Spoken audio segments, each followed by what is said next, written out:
Anyone who watched the Big Ten Network thing the other day saw that you're pretty vocal. How do you bring that to the field? Like, is that like by design? Can you even? It's your brand. It's who you are, man. Like I always tell guys when you go to the airport, what they ask you for. They ask you for your ID. They look at you. They look at you. Look at you. And take your hat off and show who you are. So every day we come to the football field, you gotta have that mindset, that mentality. The guys feed off it, and I think guys know real is real, and one thing I am, I'm a real dude. So just being you. Do you see that it gives these guys an edge a little bit? You want to play with an edge. You want to be on the edge. Edge of chaos and psychotic a little bit. You'll be that type of intensity and that type of mentality you want on the football field. And a lot of guys don't really understand these opportunities. Playing college football, there's no better feel, energy in the world than going to that football field and getting an opportunity. And I don't want my guys to play with motivation. My guys play out of desperation. I heard a great coach say that before, and that's always stuck with me in my mind. Who was the coach? Can't say his name. He's a high school coach. Okay. but he knows what I'm talking about. How would you assess your starting corners play in the camp so far? They've been great, man. Damon Hayes, big, strong, athletic, freaky-looking corner. Great man-to-man, great eyes, pre-snap communication, and just he's a different guy. I think David Hayes can shock a lot of people across this country. One of the best I've been around. So I was at Georgia with DeAndre Baker was there. I was in the league last year with Steve Nelson and Kendall Fuller and all those guys. And Damon, athletically talented, he's just as good as any of them. He's just got to keep bringing himself every single day and keep bringing himself up to that. And Avery Young, which y'all all heard, he's probably going to run for president in 2030 something. But Avery's awesome. Great guy to be around.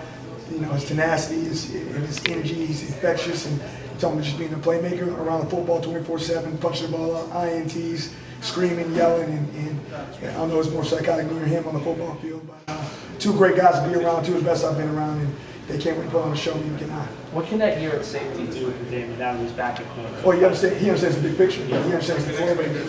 Once if two guys are vertical, one guy's pushing in, he knows when to push to the post. He has a good feel for playing off. He knows, Damon's got a good all-around feel for the game.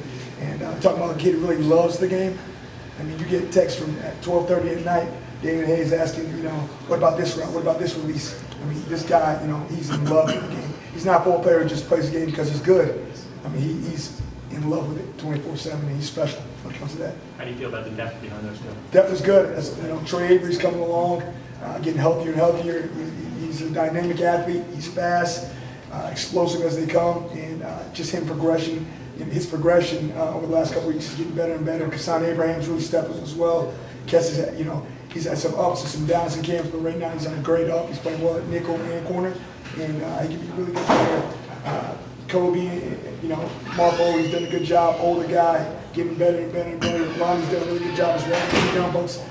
Darius is big, tall, great length, and good size. He's got to keep going on his technique. And Donald Williams is a psychopath, and I love him. Donald's been playing, I want to say educated feet, registered hands, and he plays, edge, kind of like Avery Young does. And I love being around guys like that. Would Kassan be the in case something that Trey can't go? Yeah, I mean, those who are fighting for the spot, Cass is, he's from Brooklyn as he holds down, in the concrete jungle as he holds down. So he has that tenacity. He's more than ready to play nickel or the corner. And Trey, athletically, when he's healthy and he's locked in, there's too many guys across the country who are as fast or athletic or as talented as him. So bringing it all together, once you get everything mixed back in, it's going to be really something special. How do you compare working for Coach Ash as a coach versus playing for him as a player? It's different. Obviously as a player, I'm about that life as a football player, so it's different now from that aspect. But as a coach, great guy to work for. A great guy talking football with because I'm a football geek. I've worked with a lot of other great coaches in the past. Obviously, I was with Kirby Smart and Andy Reid last year, and being with those guys and being around another great coach like Chris Ash, and how much is real love for the players is something really special. But his intellectual ability and understanding the whole entire game from a big picture is just as good as anybody I've been around. And he's great to talk ball with because he's a ball geek just like me, and it's good, man. Well, how would you compare you to himself as a defensive backs coach? I'm crazier. I think the intensity is very similar but different. Two different things that work well, two different ways about going about it. Coach Ash really was breaking down games, so do I. But just on the football field, as you can see, maybe I push the boundaries a little differently than him. But he's a great guy to play for. He's an amazing DB coach, and learning from him and adding to my repertoire has been something really special. Time for a final question? you experienced the ultimate, at Georgia, Yeah. being like, playing, competing for a national championship. Right. You're now at a program that was 1-11, but seems to Right. be trying to get confidence. What are the differences between those two programs, and how does Rutgers, not saying that they're going to compete Yeah, for a national yeah. championship, but how does Rutgers play with that confidence It's and the that word. edge? It's the word you said. It's confidence, right? I think confidence and belief. Some of these dudes you see on this team are as talented as I see. Across. I mean, like I said, you look for my group, Damon and Avery. I'll take them versus anybody. Just real is real. I'll take them versus anybody.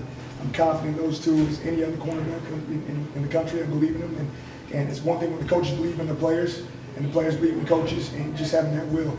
First year at Georgia, we were 8-5, and we weren't on the same page. And then next thing you know, the confidence came in, and guys started really believing, and working with guys like Noah Joseph in backfield, feeling like a young Danny Glover and lethal weapon between me and him, and just really believing those things with each other and fighting has been something really special. Our linebackers are amazing, and our D-line's coming along, and our safeties are great, and our depth, as Nojo was talking about, earlier, is something really special. So I think number one thing is confidence and belief, and one thing as our coaching staff, 100% we do. We believe in our guys believe in us. We got a chip on our shoulder to show the world. So excited.